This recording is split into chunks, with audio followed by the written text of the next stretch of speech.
First of all இங்கே வந்திருக்க எல்லாருக்கும் ஒரு பெரிய வணக்கம்.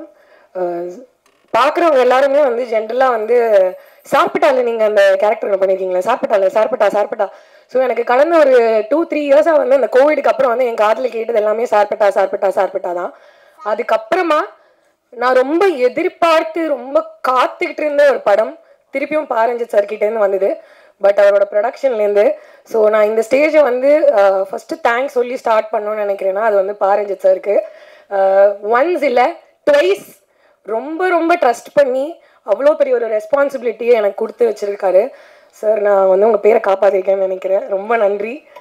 அண்ட் அதுக்கப்புறமா வந்து நான் ரொம்ப எதிர்பார்த்துட்டு இருந்த ஒரு படம் வந்து பாட்டில் வந்து குடி பழக்கத்தினால எப்படி வந்து ஒருத்தரோட வாழ்க்கை வந்து மாறி போகும், குடின்னு பற்றியே நம்ம ரொம்ப பேசிக்கிட்டு இருக்க டைமில் நான் பாட்டில் எனக்கு கற்றுக் கொடுத்த ஒரு விஷயம் என்னென்னா, நான் பாட்டில் ஷூட் பண்ணும்போது ஒரு 2-3 படம் ஷூட் பண்ணிட்டு இருந்தேன் சைமல்டேனியஸாக. ஒரு 3-4 months அப்படியே வந்து ரொம்ப பிஸியாக போயிட்டு இருந்தது. ரொம்ப சந்தோஷமாக இருந்தது. இப்போ இந்த மாதிரிலாம் திருப்பி ஒரு சான்ஸ் கிடைக்குமா, அப்படியே 3 films வந்து திருப்பி பண்ணிகிட்டே இருக்குமே, நம்ம பாட்டிலேருந்து இன்னொரு செட்டுக்கு போகிறோம், அங்கேருந்து இன்னொரு செட்டு. பட் அதை யோசிச்சு பார்த்துட்டே இருக்கிற டைமில் வந்து ஒரு சோகமும் கூடவே வந்து அது ஏன் தெரியல, அது ஒரு பழக்கம்னு நினைக்கிறேன் நமக்கெல்லாம். இவ்வளோ நல்லதாக ஒரு விஷயம் நடக்குது, இதுக்கப்புறம் எதுவுமே இல்லைன்னா ரொம்ப சோகம் இருக்கும் அப்படின்னு ரொம்ப நினச்சிட்டே இருந்தேன். கட்டு அதே மாதிரி கொஞ்ச நாள் கழிச்சு வந்து ஷூட் எல்லாம் முடிஞ்சுது, ஒரு படமாக வந்தது, வேறு எந்த வேலையும் இல்லை. பட் அதுக்கப்புறம் திருப்பியும் பாட்டில் என்னோட லைஃப்பில் வந்தது. படம் முடிச்சு எல்லாரும் ஒவ்வொருத்தராக வந்து படம் பார்த்துட்டு, நான் பர்சனலாக இன்னும் படம் பார்க்கல. ஸோ படம் எப்படி வந்திருக்கு என்ன எதுவுமே எனக்கு தெரியாது. பட் நான் அந்த எக்ஸ்பீரியன்ஸ்லேருந்து நான் எதிர்பார்த்துட்டு இருந்த விஷயம் எல்லாம் படம் ரிலீஸ் ஆகிறதுக்கும் ஒரு 10 நாள் 15 நாளைக்குள்ளேயே வந்து எனக்கு அவ்வளோ ஃபோன் கால்ஸ் வந்திருக்கு, அவ்வளோ பேர்கிட்ட அப்ரிசியேஷன். பட் அதுக்கெல்லாம் எப்படி ரியாக்ட் பண்ணுறதுன்னு கூட நான் இன்னும் கற்றுக்கல. அதுக்குள்ளேயே வந்து இங்கே ப்ரெஸ் மீட் வர ஆரம்பிச்சிருச்சு. 24th வரப்போகுது, படம் ரிலீஸ் ஆக போகுது. ஸோ இதுக்கெல்லாம் நான் ஒரே ஒருத்தருக்கு தேங்க்ஸ் சொல்லணும்னா எங்களோட டைரக்டர்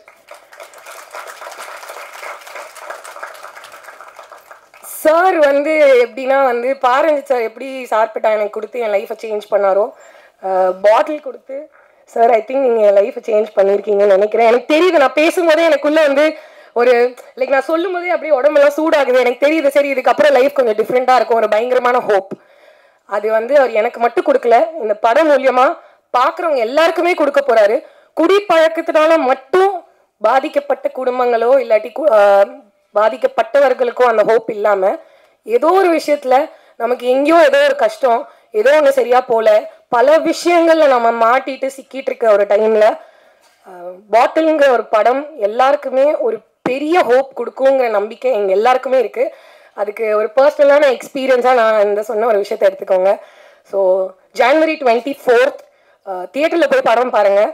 அதுக்கப்புறம் என் கூட நடித்தவங்க ஷான் ரால்டன் அண்ட் இவ்வளோ பெரிய டைரக்டர்ஸ், நான் அவங்களோட படம்லாம் பார்த்து டிவியில் பார்த்து தியேட்டரில் போய் பார்த்துட்டு அவ்வளோ சந்தோஷமாக பார்த்துட்டு இருந்த ஒரு டைமில் இப்போது எங்களோட படத்துக்காக இப்படி வந்து உட்காந்து சப்போர்ட் கொடுக்குறாங்கங்கிறத நினைக்கும் போது ரொம்ப பெருமையாக இருக்குது.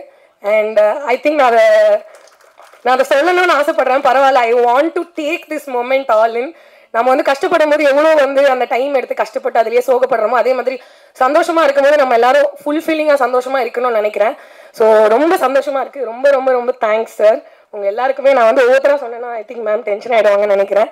ஸோ இங்கே வந்திருக்கிற எல்லாருக்குமே பாட்டில் ராதாக்கு சப்போர்ட் கொடுத்த எல்லாருக்குமே ரொம்ப ரொம்ப ரொம்ப நன்றி. January 24th படம் ரிலீஸ் ஆகுது. தியேட்டரில் போய் பாருங்கள், குடும்பத்தோடு போய் பாருங்கள். உங்கள் குழந்தைங்க, ஒய்ஃப், சிஸ்டர் யாராக இருந்தாலும் கூட்டிகிட்டு போவாங்க. பார்த்துட்டு படம் எப்படி இருக்குன்னு எங்களுக்கு சொல்லுங்கள். நன்றி. இப்போவும் டைரக்ட் பண்ணிட்டு இருக்கிறாரு தினகரன். ரொம்ப வண்டர்ஃபுல் டைரக்டர் அவர். எல்லாருக்கும் வணக்கம், especially press and media people. ரொம்ப சந்தோஷமாக இருக்குது இந்த படத்தில் நான் பார்ட்டாக இருக்கிறது. நம்ம எங்கே இருக்கிறோன்னா எல்வி பிரசாத்தில் இருக்கிறோம். எல்வி பிரசாத் யாருன்னு சில பேருக்கு தெரியாதுன்னு நினைக்கிறேன். அவர் ஒரு டைரக்டர் அண்ட் ப்ரொடியூசர். அவர் வந்து வெறும் டைரக்ஷன் படம் ப்ரொடியூஸ் பண்ணிட்டு சும்மா இருக்கல. அவர் ஒரு இன்ஸ்டியூட் ஆரம்பிக்கிறாரு, அவர் வந்து லேப் ஆரம்பிக்கிறாரு. படம் வந்து சினிமாவினுடைய ரீச்சும் சினிமாவினுடைய வலிமையும் தெரிஞ்சதுனால இதை நிறைய பேர் முறையாக கற்றுக்கணும் அப்படிங்கிற ஆசைப்பட்டதுனால தான் இந்த இடம் இருக்குது. இந்த இடத்துல நாமெல்லாம் கூடியிருக்கிறோம். அதே மாதிரி தான் சினிமாவுடைய வீச்சையும் சினிமாவுடைய வலிமையும் புரிஞ்சுக்கிட்டு ஒரு இயக்குனராக உள்ள நுழைஞ்சு இப்போ வந்து நீலம் ப்ரொடக்ஷன் ப்ளஸ் நீலம் பண்பாட்டு மையம், நீலம் புக்ஸ், வருடம் மார்கழியில் மக்கள் இசை என்ற ஒரு ப்ரோக்ராம் மூலம், அதாவது ஒரு டைரக்டர் இந்த வேலையெல்லாம் செய்யணுமா, இல்லை இந்த வேலை செய்யறதுக்காக டைரக்டர் ஆனாரா அப்படிங்கிற ஒரு ஒரு இதையும் ஒரு முன்னோடியாக இருக்கிறாங்க. அதாவது ஒரு வேலை செஞ்சால் நம்ம வந்து வேலை பார்த்துட்டோம் அப்படின்னு சொல்லாமல் நிறைய வேலை செய்கிறாரு. அது மாதிரி இருந்தவர் தான் பிரசாத்னு நினைக்கிறேன். அதே மாதிரி இருந்த ஒரு டைரக்டரும் இருக்கிறாரு, எஸ் பாலச்சந்தர். அவர் வந்து வீணை பாலச்சந்தர்னு சொல்லுவாங்க. Director, music director, producer and actor கூட அவர். ஸோ அவ்வளோ பன்முகங்கள் கொண்ட ரஞ்சித் அண்ணாவுடைய நீலம் ப்ரொடக்ஷன் கீழே நான் இந்த படத்தில் ஒரு ஹீரோவாக நடித்ததில் எனக்கு ரொம்ப ரொம்ப பெருமையாக இருக்குது. ரொம்ப பெருமையாக இருக்குது எனக்கு. அப்புறம் பலூன் பிக்சர்ஸு இந்த படத்தை வந்து ஃபஸ்ட்டு அக்செப்ட் பண்ணி இதுக்கு இனிஷியேட் பண்ணி நீலம் கூட சேர்ந்து செய்யணும் அப்படின்னு சொன்ன அருண் பாலாஜின்னா, இந்த கதையெல்லாம் வந்து பல பேர் வந்து ரொம்ப யோசிப்பாங்க. ஏன்னா சில விஷயங்கள் கதையால் படிக்கும்போது முடிவு பண்ண முடியாது. ஸோ அதுக்கு அவங்க 2 பேரும் தான் இதில் வந்து மெயினாக இது. ஸோ வழக்கம் போல் இந்த படம் வந்து நான் நடிக்கும்போது எல்லாரும் கேட்பாங்க, இது எப்படி வித்தியாசமாக நடிக்கிறீங்க அப்படின்லாம். நான் அதுவும் வித்தியாசமாக நடிக்கலை. நடித்த பின்னாடி அது வித்தியாசமாக மாறிடுது. அது ரொம்ப சந்தோஷம். இதில் கோ ஆக்டர்ஸ் வந்து ரொம்ப பெரிய துணை இருந்திருக்கிறாங்க. எஸ்பெஷலி சஞ்சனாவுடைய நடிப்பு வந்து போற்றத்தக்கதாக இருக்கும். அது எனக்கு ரொம்ப ஹெல்ப் பண்ணிச்சு. ஒரு கோ ஆக்டர் மூலமாக வந்து இன்னொரு ஆக்டர் வந்து அதுலேருந்து ஒரு இது வர்றதுங்கிறது அது ஒரு ஒரு அது சும்மா நடந்துடாது. அந்த வகையில் வந்து தினகருடைய உழைப்பு வந்து என்னால் எப்படி சொல்கிறதுனே தெரியல. ஃப்ரம் A to Z வரைக்கும் அவர் நிறையா வேலை பார்த்தார். Very organic director. ரொம்ப ஆர்கானிக்காக இந்த வேலையை கொடுத்தாரு. ஏன்னா சில சமயம் சில மீட்டிங் நடக்கிற மாதிரி சீன் நடக்கும். நாம் நினைப்போம், நிஜமாலுமே மீட்டிங் நடக்குது போல இருக்காங்க, நம்ம இங்கே உட்காந்துருக்கோம், நம்ம மீட்டிங் போகணும் அப்படிங்கிற ஒரு எண்ணத்தை உண்டாக்கிடுவார். அந்த ஒரு ஆர்கானிக் அந்த ஃப்ளேவரே வந்துடும். நம்ம ஒரு டி அடிக்ஷன் சென்டரில் இருக்கிறோன்னா நிஜமாலுமே பல பேர் அந்த ஒரு 10-15 நாள் அங்கே ஒர்க் பண்ண பின்னாடி ஃபஸ்ட்டு நாளை விட ஒரு 15 நாளுக்கு அப்புறம் எல்லாரும் தெளிச்சி ஆகிட்டோம். ஃபேஸ் எல்லாம் தெளிவாக இருக்குது. ஏன்னா ஒரு இடத்துலையே இருக்கிறோம், நல்ல சாப்பாடு கிடைக்குது. ஸோ அந்த மாதிரி ஒரு அதாவது சொல்லுவாங்க, ஆக்டர் நடிக்கிறதுக்கான எக்காலஜியை நீங்கள் க்ரியேட் பண்ணி கொடுத்துட்டிங்கன்னா எல்லாருமே நடிக்க முடியும் அப்படிங்கிற அந்த வகையில் வந்து ரொம்ப அழகாக அந்த எக்காலஜியை வந்து தினகரன் உருவாக்கி கொடுத்தாரு. அந்த சூழ்நிலையை உருவாக்கி கொடுத்தாரு. அது வந்து எல்லாருக்குமே அந்த நம்மளால் ஓபி அடிக்க முடியாது. என்ன அவருக்கு தானே க்ளோஸ் போகுது, நம்ம இப்படி ஓரமாக உக்காந்துக்கலாமே, இல்லை அவங்க அங்கே போய் உக்காந்தாதான் நமக்கு இது வருது அப்படிங்கிற அந்த அளவுக்கு ஒரு எக்காலஜி கிரியேட் பண்ணார். எனக்கு ரொம்ப பிடிச்சிருந்தது. இந்த படம் வந்து எல்லாரும் பார்க்கணுன்னு ஆசைப்பட்றேன். எல்லாரும் பார்க்கணுங்கிறதுக்காக சில வேலைகளும் செஞ்சுருக்கிறேன். அது வந்து சக்ஸஸ் ஆகியிருக்கிறது வந்து படம் பார்த்தவங்க சொன்னதுலேருந்து எனக்கு சக்ஸஸ் ஆகிருக்குன்னு நினைக்கிறேன். ஏன்னா நான் வந்து ஒரு படிப்படியாக வளர்றேங்கிறத நம்புகிறேன். ஏன்னா ஆக்டிங் வெறும் எமோஷன்லேருந்து வர ஆரம்பிச்சுது, ஒரு ஆசையிலேருந்து வர ஆரம்பிச்சது. ஏன்னா சத்தியமாக நான் சொல்கிறேன், நான் நடிகன் ஆகணும்னு கனவுல கூட நினச்சது கிடையாது. என்னுடைய காலேஜ் டேஸ் ஆகட்டும், ஸ்கூல் டேஸ் ஆகட்டும், என் ஃப்ரெண்ட்ஸ் ஆகட்டும், யாருமே நம்ப மாட்டாங்க. சோமா நீ நடிக்கிறியா அப்படின்னு நானே என் கண்ணாடி பார்த்து சொல்லிக்குவேன். அந்த மாதிரி அப்படி தான் நான் வந்து கூத்துப்பட்டறைக்குள்ளே வந்தேன். எனக்கு வந்து வேலை செய்ய தெரியும், எந்த வேலை கொடுத்தாலும் செய்வேன். இப்போ வந்து நான் வந்து இந்த படம் மூலமாக ஒரு 2-3 பேருக்கு ரொம்ப நன்றி சொல்லிக்கிறேன். ஒன்று வந்து இந்த படம் எழுதினதுக்காக தினகரனுக்கு, ப்ரொடியூஸ் பண்ணதுக்காக நீலம் மற்றும் பலூன் பிக்சர் அவங்களுக்கு. அப்புறம் வந்து என்னுடைய மேக்கப் மேன் அவர் வந்து அப்போ இருந்தார். அவர் பேர் லிபின். நான் வந்து ஒரு பீரியடில் வந்து நிறைய படம் பண்ண ஆரம்பிக்கும் போது எனக்கு வந்து ஒரு ஒரு வகையான ஒரு ப்ரொஃபஷனலிசம் வர ஆரம்பிச்சிது. So I started to choreograph the acting. ஏன்னா திரும்ப டேக்கு கேட்குறாங்க அப்படிங்கும்போது கொரியோகிராஃபர்ஸ் தான் அதே ஸ்டெப்பை திரும்ப அடிப்பாங்க. அந்த மாதிரி ஐ started to choreograph the acting. At the same time வந்து ஒரு இன்ட்யூஷனாக அந்த டயத்தில் என்ன எமோஷன் வருது ரிலேட்டட் டு த கேரக்டர், அதுக்கான கேட்டை திறந்து வச்சுட்டு தான் நான் அந்த வேலையை செஞ்சேன். அந்த மாதிரி தான் இந்த படம் பண்ணேன். அதில் வந்து ரொம்ப ஹெல்ப் பண்ணது வந்து அதனுடைய மேக்கப் மேன். அவர் இல்லைன்னா அந்த எஃபெக்ட் எல்லாரும் சொன்னாங்க படம் பார்த்தவங்க, அது எப்படியா அப்படிங்கிற. ஸோ அவருக்கு மிகப்பெரிய நன்றி. இந்த படம் மிகப்பெரிய வெற்றி பெறுங்கிற நம்பிக்கை எனக்கு நிறையா இருக்குது. மீடியாவான நீங்கள் வந்து இதை கண்டிப்பாக கொண்டு போய் சேர்க்கணும். தேங்க்யூ. அனைவருக்கும் வணக்கம். நான் வந்து ஒரு 20-30 வருஷத்துக்கு முன்னாடி தமிழ் அது உலக சினிமா புக்கெல்லாம் வாங்கி நிறைய படிப்பேன். எனக்கு படிக்கிற ஆர்வம்லாம் உண்டு. இந்த இடத்துல குடிக்கிற ஆர்வம் உண்டான்னு கேட்கக்கூடாது, படிக்கிற ஆர்வம் மட்டும்தான் உண்டு. அப்போ வந்து உலக சினிமா கதைகள்லாம் பார்க்கும் போதோ, ஆஹா அப்படின்னு சொல்லி நாளை ஒரு 10-15 வருஷம் கழித்து நம்ம தமிழ் சினிமாவே வந்து உலக சினிமாவாக ஆக போகுது, அப்படிப்பட்ட படங்கள்லாம் எடுப்பாங்க அப்படின்னு ஒரு கனவோடு இருந்தேன். அந்த கனவுகளை நிறைவேற்றி இன்றைக்கி புரட்சி படங்களாக கொடுக்குற இயக்குநர்கள்லாம் வந்து அவங்க மத்தியில் நாமளும் வந்திருக்கிறோம் அப்படின்னு நினைக்கும் போது எனக்கு ரொம்ப ரொம்ப சந்தோஷமாக இருக்குது. இந்த சமகாலத்தில் நாமளும் நடிச்சிட்டு இருக்கிறோம் அப்படிங்கிறது. நான் ஜேபிபி ட்ரெய்லர் அப்போ சொன்னேன். நான் இந்த இடத்துக்கு நான் எப்படி வந்தேன் அதே தான். அப்போ என்ன ஆச்சுன்னா வந்து அதுக்கப்புறம் படம் பாருங்கள், ஏன்னா புதுசு, நம்ம வந்து சும்மா ஜாலியாக காமெடி எல்லாரையும் கலாச்சின்னு அப்படி போயிடுவேன். சரி நம்மளும் நடிக்க முடியும் அப்படின்னு சொல்லி தயாரிப்பாளரும் டைரக்டர் சுரேஷ் சாரும் வந்து என்ன நடிக்க வச்சு இன்றைக்கி எங்கே வெளியில் யார் பார்த்தாலும் ஜேபிபி அப்படின்னு ஒரு அடையாளத்தோடு என்னை வந்து பார்க்க வராங்க. ஆச்சரியமாக இருக்குது. சின்ன பசங்க முதல் கொண்டு எனக்கு ஒரு பெரிய அடையாளமாக அந்த இது இருந்தது. எப்படி ஜேபிபி அவங்க வீட்டுக்கு நான் வந்தனோ, கொஞ்சம் பக்கத்து வீடு பாட்டில் விடாத வீட்டுக்கு வந்துடுங்க அப்படின்னு எங்கள் கூட்டின்னு வந்து சென்டரில் விட்டாங்க. ஆனால் ஒரே விஷயம், அன்னையில் அம்பேத்கர் சொல்கிற மாதிரி தான், நான் யாருக்கும் அடிமை இல்லை, எனக்கு அடிமை யாரும் இல்லை, குடிக்கு அடிமை யாரும் இல்லைன்னு சொல்லிட்டு நீலம் ப்ரொடக்ஷனில் இந்த ஒரு விழிப்புணர்வு சமூகத்துக்கான ஒரு படத்தை வந்து நல்ல தரமான படங்களாக வந்து எடுத்துகிட்டு வராங்க.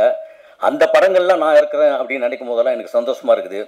ஏன்னா ஒரு 12 வருஷத்துக்கு முன்னாடி நான் இறைமகன் ஒரு படம் வந்து எடுக்கிறதுக்கு அந்த கேப்பு தான் எனக்கு விழுந்தது. அது வந்து ஒரு குடினால ஒரு குடும்பம் வீணாக போகிற மாதிரியான ஒரு படம். அதில் வந்து மேடம்லாம் கோச்சு கூட நான் ஒரு பாட்டு எழுதியிருந்தேன். சுடுகாட்டில் வந்து அந்த குடிச்சிட்டு ஒரு இது பண்ணுற நண்பர்களுக்காக ஒரு பாட்டு மாதிரி ஒன்று. அதில் வந்து ஒரு செகண்ட் சரணம் வரும்.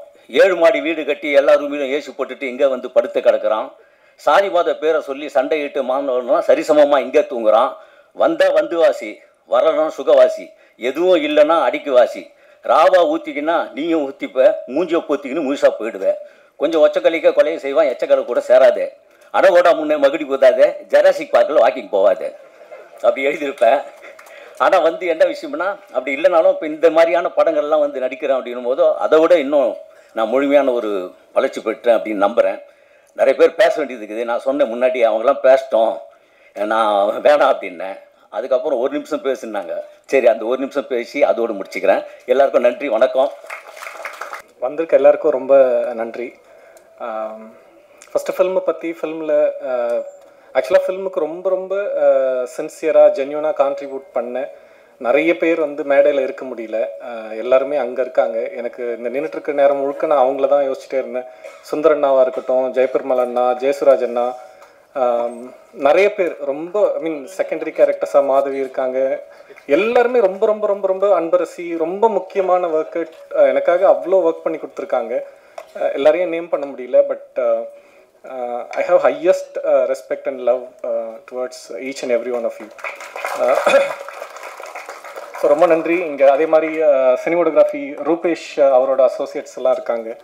ரூபேஷ் இங்கே வர முடியல, கல்கட்டாவில் இருக்கான். அவங்க எல்லாருக்கும் நன்றி. ஃபஸ்ட்டு நான் ஃபில்மை பற்றி அது நிறைய இன்டர்வியூஸில் பேசியிருக்கேன். பட் எனக்கு இப்போது ஃபஸ்ட்டு நம்ம சீஃப் கெஸ்ட் அவங்கள தேங்க் பண்ணுறது தான் ரொம்ப இம்பார்ட்டன்ட் நான் நினைக்கிறேன். ஏன்னா இது ரொம்ப ஒரு சின்ன ஒரு சென்சிபிளான ஃபில்மு.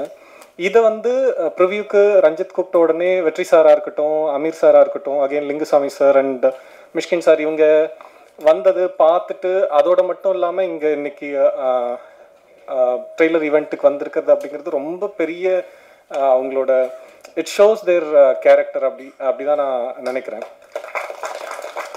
ஏன்னா இந்த 4 பேருமே வந்து ஆக்சுவலாக லிங்குசாமி சார் வந்து ரஞ்சித் விபி சார் கிட்ட சேர்றதுக்கு முன்னாடி அவர்கிட்ட தான் சேரணும் அப்படின்னு பயங்கரமாக ட்ரை பண்ணிட்டு இருந்து வெங்கட்பிரபு சார்கிட்ட கேட்டதே வந்து லிங்குசாமி சார்கிட்ட நான் அசிஸ்ட் பண்ணணும் அப்படின்ற மாதிரி தான் ஃபர்ஸ்ட் போய் கேட்டிருந்தான் காலேஜ் முடிச்ச டைமில். ஒவ்வொருத்தவங்களுக்கும் அவ்வளோ கிட்டத்தட்ட தமிழ் சினிமாவை ஒவ்வொருத்தவங்க அவங்க ஓன் வேல ரீடிஃபைன் பண்ணவங்க இவங்க எல்லாருமே. அமீர் சாரோட பருத்தி வீரன் அவ்வளோ அதை டிஸ்கிரைபே பண்ண முடியாது, கிட்டத்தட்ட ஒரு மிராக்கிள் தான் அந்த ஃபில்மு. அதே மாதிரி வெற்றி சாரோட பொல்லாதவன் பார்த்தப்ப எனக்கு ஃபர்ஸ்ட் டைம் தமிழ் ஃபில்மில் எனக்கு இப்போ கப்போலாவோட காட்ஃபாதரில் வந்து கிட்டத்தட்ட ஒரு 15 கேரக்டர்ஸ் நம்ம பிக் பண்ணி ஒவ்வொரு கேரக்டர்ஸை பற்றியுமே ஒரு படமே பண்ண முடியும். அதே மாதிரி வந்து பொல்லாதவனில் பார்த்தோம்னா ஃபர்ஸ்ட் டைம் அவ்வளோ டிஃபைன்டாக அத்தனை கேரக்டர்ஸ் வச்சு ஒரு ஸ்க்ரீன் பிளே வந்து பார்க்க முடிஞ்சுது. அதுக்கப்புறம் ஆடுகளம் பார்த்தோம்னா ஆடுகளம் நான் கிட்டத்தட்ட அது ஒரு லைப்ரரி மாதிரி நிறைய டைம் நான் ரீவிசிட் பண்ணுற ஒரு ஃபில்ம் அவர். மிஷ்கின் சாரோட அவரோட ஒர்க் இருக்கட்டும். அகைன் மிஷ்கின் சார் இப்போ இல்லை, பட் ரீசெண்டாக பார்த்தாலும் மார்டின் மேக்டோனா அப்படின்னு ஒரு ஃபில்ம் மேக்கர், அவர் வந்து அந்த 3 பில்போர்ட்ஸ் அவுட்சைட் எப்பிங்ஸ் மிசோரின்னு ஒரு படம் பண்ணிருக்காரு. நான் அது பார்த்ததுலேருந்தே ஒரு அமெரிக்காலேருந்து இப்படி ஒரு வாய்ஸோட ஒரு ஃபில்ம் மேக்கர் இருக்கானா அப்படின்னு அவர் நிறைய ஃபாலோ பண்ண ஆரம்பித்தேன். அவரை பற்றி ரீசெண்டாக ஒரு இன்டர்வியூவில் அவர் வந்து பேச ஆரம்பிக்கிறாங்க. ஒவ்வொருத்தவங்களும் அவ்வளோ ஃபைனாக அவங்க கிராஃப்ட் மேலே அப்படி ஒரு பேஷனட்டாக இருக்கவங்க இங்கே வந்திருக்கிறது அப்படிங்கிறது ரொம்ப மகிழ்ச்சி எனக்கு. ரொம்ப நன்றி சார் எல்லாருக்கும். ஸோ இப்போ பலூன் பிக்சர்ஸ் அருண் பாலாஜி அண்ணா, அவர் வந்து சும்மா ஒரு 1.5 நிமிஷம் 2 நிமிஷம் தான் ஒரு ஐடியாவாக சொன்னேன் இந்த கதை. அதை கேட்ட உடனே நம்ம பண்ணலாம் அப்படிங்கிற மாதிரி சொல்லிட்டு இதை ஸ்டார்ட் பண்ணாங்க. அதே மாதிரி அவரோட ஃபேமிலி மெம்பர்ஸ் எல்லாரும், அவங்க ப்ரொடக்ஷனில் அவர் கூட இருந்தவங்க, அவங்களுக்கு ரொம்ப நன்றி சொல்லிக்கிறேன். நந்தகுமார் சார் இல்லை, அவருமே இவ்வளோ நேரம் வந்து இந்த படத்துக்கு வந்து ஒரு சின்ன முகசுளிப்பு இல்லாமல் நிதானத்தோடு இந்த படத்தை இவ்வளோ தூரம் கொண்டு வந்து நிறுத்தியிருக்காங்க. அவங்க 2 பேருக்கும் என்னோட ரொம்ப மனமார்ந்த நன்றிகள். அடுத்தது வந்து நடிகர்கள், சோமனனா இருக்கட்டும், சஞ்சனா, பாரி, அபி, அசோக், ஈவன் மாறன் அண்ணன், ஜானுஜ் அண்ணன், எல்லாருமே வந்து நிறைய பேர் இங்கே உட்காந்துட்டு இருக்காங்க. எனக்கு இவங்க எல்லாருக்குமே ஒரே ஒரு இதுதான் நான் சொல்கிறது. எனக்கு ஃபஸ்ட் டைம் ஃபில்ம் பண்ணுறோம். நிறைய எனக்கு எடுக்கிறதுலையுமே நிறைய சேலஞ்சஸ் இருந்தது, நிறைய புரியாமல் இருந்தது, லிமிட்டேஷன் இருந்தது. அதே மாதிரி எனக்கு எங்கேயாவது ஒரு இடத்துல ஏதோ ஒரு வார்த்தை அவங்க தவறாக பேசினா கூட என்னால் அதை அக்செப்ட் பண்ணவே முடியல. திரும்ப ரீடேக் போயிட்டே இருந்தேன். யாருமே வந்து இவன் என்ன இப்படி பண்ணுறானே அப்படிங்கிற மாதிரி இருந்ததே கிடையாது. நான் என்ன கேட்டாலும் எப்படி பண்ணாலும் இப்போ ஆச்சரியமாகவும் இருக்குன்னு வச்சுக்கோங்களேன். எல்லா டைமும் அப்படியே பண்ணிகிட்டே இருந்தாங்க. ஜான்விஜானெல்லாம் ரொம்ப எனக்கு ரொம்ப பிரமிப்பாக இருக்கும். 11 மணிக்கு ஆரம்பித்து 12, 1, 2, 2:30, 2:45 தான் அந்த ஷார்ட்டை நான் ஓகே பண்ணுறேன். திரும்ப திரும்ப திரும்ப திரும்ப கிட்டத்தட்ட ஒரு 24-25 டேக் போகுது. அது எக்ஸாஸ்ட் ஆகிட்டாரு.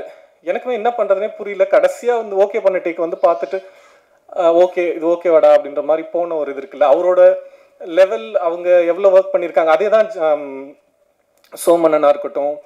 அதே மாதிரி கிட்டத்தட்ட எல்லா ஆக்டர்ஸ்க்குமே அந்த மாதிரி ஒரு சூழல் இருந்தது. சேம் டைம் 1-2 டேக்லையுமே ஃபைனாக பண்ணியிருந்தாங்க. அது ஓகே பண்ணுற ஒரு இதுவும் இருந்ததுன்னு வச்சுக்கோங்களேன். அவங்க எல்லாருக்குமே ரொம்ப நன்றி சொல்லிக்கிறேன். எல்லாரையும் நேம் பண்ண முடியல, ரொம்ப டைம் ஆகிடுச்சு, தவறாக எடுத்துக்காதீங்க. அண்ட் ரூபேஷ் கேமராமேன், கிஷோர் தான் வந்து ரூபேஷை அறிமுகப்படுத்தினார் எனக்கு. நட்சத்திரம் நகர்கிறது தங்கலானோட கேமராமேனு. ரூபேஷ் இப்போ இங்கே இல்லை, பட் இந்த ஃபிலிம் பண்ணிவிட்டு ரொம்ப டைம் ஆகிடுச்சு. ஐ மீன் ஒரு 1.5 இயர் டைமுக்கு முன்னாடி நம்ம ஷூட் முடிச்சிருந்தோம். இப்போவுமே இந்த ஃபில்மோட கிராஃப்டை இதை வந்து வேல்யூ பண்ண முடியுது அப்படின்னா இதோட ஜென்யூன் ஹீரோ அப்படிங்கிறது டெஃபினட்டாக Rupesh, production designer Raja, and எடிட்டராக வந்து கிட்டத்தட்ட எடிட்டரோட ரோலுங்கிறது நான் படம் ஆரம்பிக்கிறதுக்கு முன்னாடி வேறவா நினச்சிருந்தேன். ஆனால் எடிட்டில் ஒர்க் பண்ணும்போது தான் லைக் அவர் ஒரு டைரக்டரோட half ஆஃப் த ரெஸ்பான்சிபிலிட்டி அவர் தான் எடுத்திருந்தார். அதே மாதிரி ஸ்க்ரீன் பிளேலையுமே கிட்டத்தட்ட ரீரைட் பண்ணுற ஒரு விஷயத்த, அந்த விஷன் வந்து சங்கத்தமிழனுக்கு இருந்தது. அவங்களோட ஒர்க் எல்லாம் அவுட்ஸ்டாண்டிங்கான ஒர்க். அவங்களுக்கு ரொம்ப நன்றி சொல்லிக்கிறேன். அகெயின் ஷான் பற்றி பேசணும். ஷான் வந்து நான் அந்த முண்டாசுப்பட்டி கேட்டதுலேருந்தே அவரோட அந்த மியூசிக், அந்த சாய்ஸ் ஆஃப் இது வந்து எனக்கு ரொம்ப பிடிக்கும். அவரோட ஒர்க் பண்ணோம் அப்படின்னு சொல்லிட்டு இது கமிட் பண்ணும்போது ஜெய்பீம் பண்ணியிருந்தாங்க. எனக்கு அந்த மண்ணிலை ஈரமுண்டு சாங்கு கேட்டு வந்து ரொம்ப பிடிச்சிருந்தது. தலைகோதுமில காத்து, அதுவும் ரொம்ப பிடிச்சிருந்து வச்சுக்கோங்களேன். ஸோ அவரோட ஒர்க் பண்ணணும்னு சொல்லி போயிட்டு அவரோடவும் சில இது எனக்கு நிறைய போயிட்டு வந்துட்டே இருக்கும். அவரும் அவ்வளோ அக்காமடேட்டிவாக இருந்து ஒர்க் பண்ணி கொடுத்தாங்க. சாங்ஸ் எல்லாம் தாண்டி பேக்ரவுண்ட் ஸ்கோராக வந்து அவர் ரொம்ப அந்த ஜென்யூனாக ஃபில்மை புரிஞ்சுக்கிட்டு, முக்கியமாக வந்து எங்கே பார்த்தாலும் போட்டு மியூசிக்கை போட்டு ஃபில் பண்ணுற மாதிரிலாம் இல்லாமல் மேக்ஸிமம் இங்கெல்லாம் சைலன்ஸ்ன்ற மாதிரி நானும் அப்படி தான் யோசிப்பேன். அவரும் அந்த சைலன்ஸை வந்து புரிஞ்சுக்கிட்டு அது அந்த சென்ஸில் 2 பேரும் ஒரே பேஜில் ஒர்க் பண்ணுறதுங்கிறது எனக்கு ரொம்ப பிடிச்சிருந்தது. ரொம்ப நன்றி ஷான். அண்ட் லிரிசிஸ்ட் உமாதேவி தோழர் இருக்காங்க, தனிக்கொடி, ரமேஷ் வைத்தா தோழர், அப்புறம் பாக்கியம் சங்கர், அறிவு, இவங்க எல்லாருமே ரொம்ப ஒண்டர்ஃபுல்லாக ஒர்க் பண்ணி கொடுத்துருக்காங்க. Thanks again. Dance master Sandy master, sound design Suren and அழகிய குத்தன் அவங்க, அப்புறம் லிஜு பிரபாகர் டிஐ பண்ணி கொடுத்துருக்காங்க. லிஜுவோட நான் போகும்போதே எனக்கு என்னென்னா இது ஒரு ஃப்ளாட்டாக ஹோல் ஃபில்முக்கான கலர் டோனாக இருக்கக்கூடாது, சீக்வன்ஸ் பேஸ் பண்ணி இண்டிவிஜுவலாக கலர் இருக்கணும், ஒவ்வொரு சீக்வன்ஸ்க்கும் ஒரு இமோஷன் இருக்குது, எனக்கு கலர் பேலட்டுமே அப்படி தான் இருக்கணும்னு சொல்லிட்டு அதே மாதிரி ஃப்ளாஷ்பேக்கு நான் ஒரு கலர் பேலட் கொடுத்துருந்தேன். அது அவங்க பண்ணதே கிடையாது, என்னால் அப்படி பண்ண முடியாது அப்படின்னாங்க. நான் எக்ஸாஜரேட் பண்ணி எனக்கு அப்படிதான் வேணுன்ற மாதிரி சொல்லி வாங்கியிருந்தோம். அவருமே ரொம்ப சப்போர்ட்டிவாக ஒர்க் பண்ணாங்க. அகெயின் நீலம் ப்ரொடக்ஷன் சைடில் இருந்த ப்ரொடக்ஷன் மேனேஜர்ஸ் எல்லாருக்குமே நன்றி சொல்லிக்கிறேன். ராகேஷ் அண்ணா, விக்னேஷ், ரூபேஷ், சஞ்சய், சிவா ப்ளஸ் சிவகுமார் எல்லாருக்கும் thanks. And beetroot Sudhir and his team and PRO Guna அவரோட டீமுக்கு தேங்க்ஸ் சொல்லிக்கணும். ப்ளஸ் என்னோட ஏடிஸு அவங்களோட ஒர்க் அப்படிங்கிறது என்னோட கொஞ்சம் சிரமம் தான் ஒர்க் பண்ணுறது. ஆக்சுவலாக அவங்க ரொம்ப பொலைட்டாக, நான் ஹாஷாக கத்தி அப்படின்றது இல்லை, பட் ரொம்ப ஸ்பெசிஃபிக்காக ரொம்ப டிமாண்டிங்காக இருக்கும். அதை கரெக்டாக புரிஞ்சுட்டு ஒர்க் பண்ணி கொடுத்து இவ்வளோ லாங் டைமுக்கும், எஸ்பெஷலி தினேஷ், கோபிலாம் வந்து இவ்வளோ நேரம் இருந்து இந்த செகண்ட் வரலும் இந்த ஃபில்மை ஷோல்டர் பண்ணுறாங்க. அதே மாதிரி ஒவ்வொரு அசிஸ்டன்ஸும், கோபி, சின்ன கோபியாக இருக்கட்டும், ரவியா இருக்கட்டும், ஜெய்தோழராக இருக்கட்டும், வீரா ப்ளஸ் காசிம், பிரவீன் ப்ளஸ் ரமேஷ் வந்து என்னோட கபாலியில் கூட ஒர்க் பண்ணாங்க. நான் இந்த படத்துக்கு ஒர்க் பண்ணணும்னு சொல்லி ரெக்வஸ்ட் பண்ணி கூப்பிட்டுருந்தேன். அவ்வளோ தூரம் டைரக்டராக கூட இருந்து ஹெல்ப் பண்ணாங்க. இவங்க எல்லாராலையும் தான் இந்த ஃபில்ம் அப்படிங்கிறது சாத்தியமாயிருக்கு. அவங்களுக்கு நன்றி. ஸோ இந்த ஃபில்மோட ஸ்டார்ட்டை பற்றி நான் பேசணும்னு நினைக்கிறேன். அவன் வந்து ஆக்சுவலாக இப்போது என்னோட ஃப்ரெண்டு, அவன் நேம் பண்ண வேண்டாம், அவனோட கிரவுண்டில் உட்காந்து பேசிட்டு இருக்கும்போது தான் இதோட ஸ்பார்க் ஸ்டார்ட் ஆச்சு இந்த கதை எழுதுறதுக்கு. இப்போ ஒரு 2 months முன்னாடி அவனை ரீஹேப்ல சேர்க்க ட்ரை பண்ணி அவன் ஓடி போயிட்டு நிறைய கன்ஃபியூஷன்ஸ் அண்ட் சேலஞ்சஸ், ஏஏ மீட்டிங் கூப்பிட்டு போய் அவனை உட்கார வச்சு, அவன் இன்னைக்கு காலையிலையும் கால் பண்ணுறேன், இந்த இதுக்கு ஈவெண்ட் இருக்குடா வாடா அப்படின்னா ஃபோன் எடுக்கல, எங்கே இருக்கான், நான் மறுபடியும் சென்டரில் சேர்க்க போகிறேன்னு நினச்சி கூட அவன் வந்து என் ஃபோனை எடுக்காமல் இருந்திருப்பான்னு நினைக்கிறேன். ஸோ அங்கே தான் இது ஆரம்பிச்சுது. நிறைய ஆல்கஹாலிக் அனானிமஸ் மெம்பர்ஸ் அவங்க எல்லாரையும் மீட் பண்ணி அவங்களுக்கு நான் இந்த ஸ்டேஜில் தேங்க் பண்ணிக்கணும்னு நினைக்கிறேன். நம்ம ஒருத்தவங்க ஒரு ஃபெல்லோ ஹியூமன் கிட்ட சொல்லவே முடியாத எல்லா டார்க்கஸ்ட் சீக்ரெட்ஸையும் சேலஞ்சஸையும் என்னை நம்பி அவங்க ஓப்பன் அப் பண்ணாங்க. அதெல்லாம் சேர்ந்து தான் இந்த ஒரு ஒர்க். ஆக்சுவலாக என்னோட ஃபர்ஸ்ட் ஃபில்ம்னு நான் வந்து என்னோட அடுத்த படமாக தான் நான் நினைக்கிறேன். பிகாஸ் இந்த படத்துக்கு அவ்வளோ ரிசர்ச் மெட்டீரியல் அவ்வளோ பேர் ஓப்பனாகவே என்கிட்ட ஷேர் பண்ணியிருந்தாங்க. எனக்கு என்னோட அடுத்த ஃபில்ம் தான் வந்து ஒழுங்காக பண்ணணும், சின்சியராக இது எப்படி எழுத போகிறோன்ற மாதிரி எனக்கு இப்போவே அதை பற்றி இது இருக்குது. இதுக்கு எனக்கு அவ்வளோ மெட்டீரியல், அவ்வளோ விஷயம் கிடைச்சிது. அது ஜெயசுராஜ் அண்ணா, சுந்தரண்ணா, அசோக் சார், கிரேஸ் ஃபவுண்டேஷன், நிறைய ரீஹேப் சென்டரில் இருக்கவங்களுக்கு எல்லாமே நன்றி சொல்லிக்கிறேன். டிசைனர் சிவகுமார், அவருக்கும் தேங்க் பண்ணிக்கணும். அவரோட ஒர்க் தான் இப்போ ஃபில்முக்கான ஒரு இம்ப்ரெஷனை உருவாக்கியிருக்கு. Thanks to Siva. So family, அப்பா அம்மா, ஒய்ஃபு, குழந்தைங்க, மாமா, சித்தப்பாலாம் வந்திருக்காங்க. ஸோ இது ரொம்ப டஃப் ஆக்சுவலாக ஃபில்ம் மேக்கராக இருக்கிறத விட வந்து ஃபில்ம் மேக்கர் கூட வாழறதுங்கிறது இன்னும் ரொம்ப கஷ்டம் ஆக்சுவலாக. அதுவும் பெண்கள், அம்மா, மனைவி, அவங்க வந்து என்ன சொசைட்டி வந்து வேறு மாதிரி எவ்ரி மந்த் அவங்கவுங்க பெரிய லெவலில் ஏர்ன் பண்ணுவாங்க, வீடு வாங்குவாங்க, சொத்து வாங்குவாங்க. பட் ஃபில்ம் மேக்கரோட வேர்ல்டுங்கிறது வந்து நான் இன்னைக்கு இந்த மாதம் என்னெல்லாம் நாவல் படித்தேன், என்ன ஃபில்ம் பார்த்தேன், என்னோட ஒர்க்கெல்லாம் விர்ச்சுவலாகவே இருக்கும். நம்ம எதுவுமே மெட்டீரியலாக யாரோடும் எதையும் பேசிக்க முடியாதுன்னு வச்சுக்கோங்களேன். பட் என்ன சரியாக புரிஞ்சுக்கிட்டு எனக்கு இவ்வளோ டைமும் வந்து சப்போர்ட் பண்ணுறது, அவங்களோட ப்ரெசன்ஸ், அவங்களால தான் வந்து நான் இன்னைக்கு இங்கே இருக்கிறது அப்படிங்கிறது வந்து அவங்களுக்கு நன்றி சொல்லிக்கிறேன். ஸோ அண்ட் முக்கியமாக வந்து என்னோட மென்டர் டாக்டர் தைசக்கு கேதா அண்ட் மை சோகா family, thanks to them. Plus friends Kandasamy, Saravanan, Vasanth, நிறைய பேர், மோகன் நுகுலா இருக்காங்க, குணா அண்ணா இருக்காங்க, எல்லாருக்கும் நன்றி. எனக்கு ஆக்சுவலாக இப்போ தான் தப்பாக எடுத்துக்காதீங்க, கொஞ்சம் இதெல்லாம் சொல்லி முடிச்சிடணும் அப்படின்னு பார்த்தேன் நான். இப்போ ஃபில்ம் மேக்கராக இவால்வ் ஆனது, அதுக்கான ஃபஸ்ட்டு கிராட்டிடியூட் அண்ட் தேங்க் பண்ணுறது அப்படிங்கிறது வந்து ரஞ்சித்தோட சேர்ந்தது. ரஞ்சித் டீமுக்கு தான் நான் இது பண்ணணும். ஏன்னா நான் அனிமேஷன் சைடில் ஒரு 7-8 வருஷம் இருந்துட்டு வரும்பொழுது சுத்தமாக எதை பற்றியுமே, எந்த ஒரு பொலிட்டிக்கலாகவும் சோஷியலை பற்றி எதுவுமே தெரியாதுன்னு வச்சுக்கோங்களேன். இங்கே வரும்போது பார்த்தோம்னா எல்லாமே மாஸ்டர்ஸ் தான் கிட்டத்தட்ட.